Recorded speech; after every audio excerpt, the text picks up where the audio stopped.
አሰላሙ አለይኩም ወራህመቱላሂ ወበረካቱ። ውድና የተከበራችሁ የፍቅር የዜማ ዩቲዩብ ቻናል ተከታታዮች እንዴት አዳራችሁ? እንዴት ዋላችሁ? ሁላችሁም በያላችሁበት ሰላም ሰላም ብያለሁ። ዛሬ ይዤላችሁ የመጣሁት ዳጣ ድራማን ክፍል 108 ነው።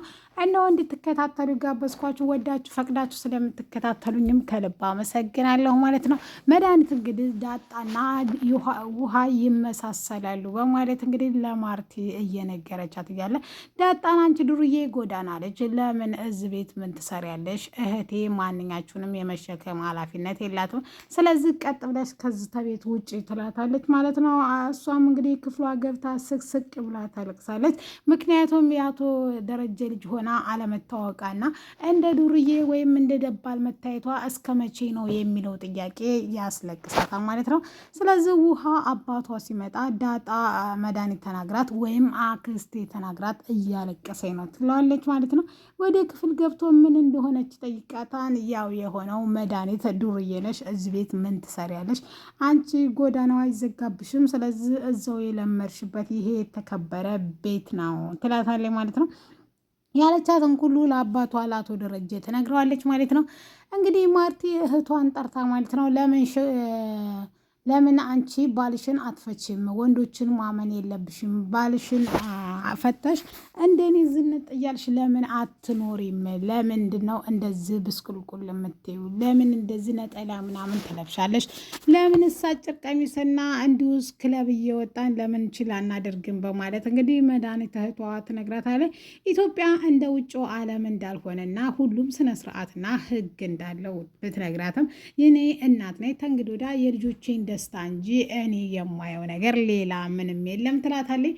ነገር ግን ፈጽሞ የምትሰማ ጉዳ አልነበረችም እና በቃ ታልፈታሽ አንቺ ለምን ባልሽን ፈተሽ ስትላት እንግዲህ አቶ ደረጀ ድንገት ይደርሳል ማለት ነው። ከዛም ውጭልኝ ከዚህ ቤት እኔ ልጆቼ በገዛ ቤታቸው እንዲሳቀቁብኝ አልፈልግም፣ በነፃነት እንዲኖሩ ነው የምፈልገው። ስለዚህ ውጭልኝ ከቤቴ ይላታል ማለት ነው። በዛ እኔን ውጭልኝ ደረጀ ስትለውም አዎ አንቺ ውጭልኝ ትዳሬንና ልጆቼን ልታሳቅቂብኝ አልፈልግም። ውሃ ማለት ውሃ ናት፣ ምንም ነገር የማትነካ። ስለዚህ እሷ ጋር ካተስማማሽ አንቺ ከማንም ጋር ልትስማሚ አችም። እኔ እንደዚህ አፈር የምለበስኩት ለልጆች እንጂ ለእኔ አይደለም። ስለዚህ በእኔ ለእንግዳ ክፉ እንደሆንኩ አታስመስይ። ስለዚህ እኔ እንኳን 1 ወር 1 ዓመት ብትቀመጭ ችግር የለብኝም። ነገር ግን ልጆች አጠገብ ድርሽ እንድትያ አልፈልግም ይላታል ማለት ነው። ከዛም እንግዲህ በጣም ትናደድና መድኃኒት ሻንጣዋን ይዛ ትሄዳለች። ስለዚህ ቀጥ ይላታል። እንግዲህ ማርቲ ሁለቱንም ለማረጋጋት አልቻለችም፣ ባለቤቷንም እህቷንም ማለት ነው። ስለዚህ እህቷ በጨለማ ወታ ጉድ እስከምትሆን ወይም አንዱ ዱርዬ ቢተናኮላ በሚል ሀሳብ ውጭ ላይ ደርሳ እንግዲህ ጊዜ ሳይቀር ውጭ ጊዜ ነው፣ ሰው ራሱ እየተረማመደ ነው፣ ምንም አያስፈልግሽም፣ አንቺ ሴጣንም በምሽት ይሄዳን፣ አንቺም ሴጣነሽ፣ ስለማትለያዩ ልዩነት የላችሁም ይላታን ማለት ነው። እሷም እንግዲህ እንደዚህ እንዳልሆነ እንዴት እንዳማሳያችሁ እህቴን ማንም የላትም ብሎ ሲጫወትባት የማንንም ዱርዬ እየወለደ ሲያመጣ ጭራሽ ቤቱ ያስወድጓቸዋል። እሷ ደግሞ አሚን ብላ ትቀበላቸዋለች ስትል እንግዲህ ማርቲ ውጭ ላይ ወጣ እንግዲህ ለምና እህቷን በማየሞት እማዬ ይሄን ከሰማይ በጣም ታዝንብኛለች፣ ስለዚህ እባክሽ ግቢልኝ ትላታለች ማለት ነው። በስንት ልመና ትገባለች ማለት ነው። ባሏን እንግዲህ በጣም ካግባባች በኋላ ጠዋት ላይ ማለት ነው መሆን ያለበትን በቃ ለ1 ወር እንድትቀመጥና ይቅርታ እንድጠይቃቸው ልጆቹ ሁሉ ታደርጋለች ማለት ነው። ይቅርታ አቶ ደረጀንም ወይም ዳጣንም ውሃንም ብቻ የበደለቻቸውን ሁሉ ይቅርታ። እዚህ ቤት ሁሉም ሰው እኩልና በነፃነት ነው የሚታዩት፣ ሰራተኞቹንም ጨምሮ ዘበኛውንም በስነ ስርዓትና በክብር እንድታወራቸው እንድታዛቸው እፈልጋለሁ ይላታል ማለት ነው። ሁሉንም ይቅርታ ካደረገች በኋላ ቡና ሊጠጡ ቁርስ በልተው ቁጭ እንዳሉ እንግዲህ መድኃኒት ነገሯን ትጀምራለች ማለት ነው። መጀመሪያ እንግዲህ አቢጌልን አግኝታት አቢጌል እንግዲህ ለምን ዳጣን አሳብደን አንቺ ናታንን የምትወጁ ከሆነ አሳብደን ወደ መጣችበት ወደ ጎዳና አትሄድም ስትላትም እንግዲህ አቢጌል እህቷ መሆኗን ታውቃለች።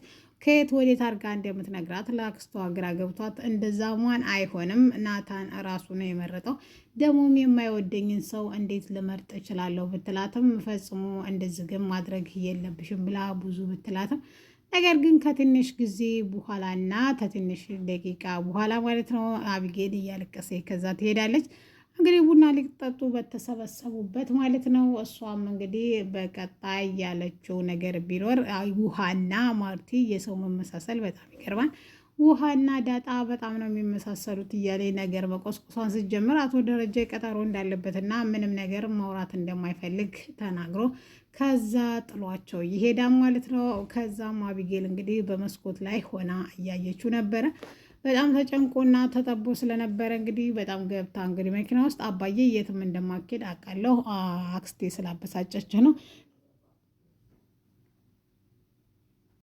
ስትለው ማለት ነው። እሱም እንግዲህ ምን ላድርግ ለእናቴ ለምን አትነግራትም ስትለው አቅም አነስኩኝ፣ አንቺ ራሱ አሁን ልጅ እንዳለኝ ከውጭ ስትሰሚ ከበፊቱ ከምታከብሪ አልቀነስኩብሽም ወይ ስትላ በፍጹም አባዬ አንተ እንደዚህ ታደርጋለህ ብዬ አንድ ቀን ማስቤም አላውቅም እማዬ፣ ምክንያቱም ሙሉ ሴት ናት፣ ለአንተ በጣም ነው የምትወድ፣ በጣም ነው የምትከባከብ፣ በእሷ ላይ ሌላ ሴት መደብረብ ለእኔ የማይታሰብ ነገር ነው በማለት እንግዲህ አቢጌል አባቱ ትነግራለች ማለት ነው። ስለዚህ ምን ማድረግ አለብኝ ብሎ አቶ ደረጀ እንግዲህ ብዙ ተጨንቆ እንግዲህ በጊዜ ሂደት እንግዲህ አረጋግቶ እንደሚነግራት ለአቢጌል ነግሯት ከመኪናው ትወርዳለች ማለት ነው። ቡናቸውን ከጠጡ በኋላ እንግዲህ ሰላምዬን ሄደን መጠየቅ አለብን ስጦታ ገዝተን ትላለች። ምክንያቱም የሚወለደውን ልጅ እሷ የደረጀ ነው ወይስ አይደለም ብላ፣ ምክንያቱም ዳጣን አይታ ስለሚመሳሰሉ የደረጀ ልጅ ናት ብላ ደምድማለች።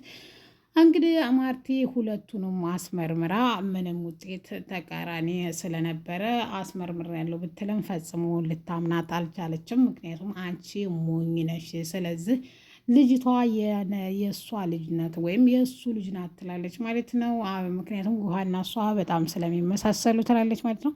እንግዲህ ሻይ አፍሊልኝ ብላ ትናንት ስትነግራት ማለት ነው። እሷም እንግዲህ ሻውን በጫው አፈልታ ብዙ ሰዎችን እያቃጠለች ስለነበረ በጫው ትሰጣታለች ማለት ነው። ውሃና እንግዲህ ጓደኛዋ ነበር የወሰዱት ማለት ነው። እነሱም እንግዲህ ከዛ ጮኻባቸው ከዛ ይሄዳሉ።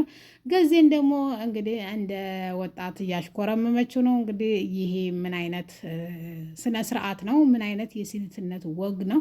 መሰልጠን እንደዚህ ከሆነ እናንተ መቼም አሰለጥኑም። መሰልጠን እንደ እንስሳት የፈለጉት የትም ቦታ መጋደም ከሆነ እንደው ካልሰለጠን እንደዚሁ ፋራ ሆኜ ድብን ልበል ብሏል። እንግዲህ ገዜ ማለት ነው። መሰልጠን ይሄ ከሆነ ይቅርብኝ፣ በአፍንጫዬ ይውጣ በማለት እንግዲህ እንትን ብሎ ናታን እንግዲህ ለማረጋጋት ፍቅረኛውን ቢሞክርም እሷ ግን አባቷንም እናቴን አስተዋውቀኝ ትላለች። በዛ ላይ ደግሞ ከአቢጌል ጋር ያላቸው ቀረበት፣ ምክንያቱም በከፊሉም ቢሆን በጣም ተቀይራለች አቢጌል። በመቀየሯም እንግዲህ እሷ ስለተቀየረች እና ወደ እሷ ይሄዳን ብላ ዳጣ ፍርሃት እና ስጋት አለባት ማለት ነው።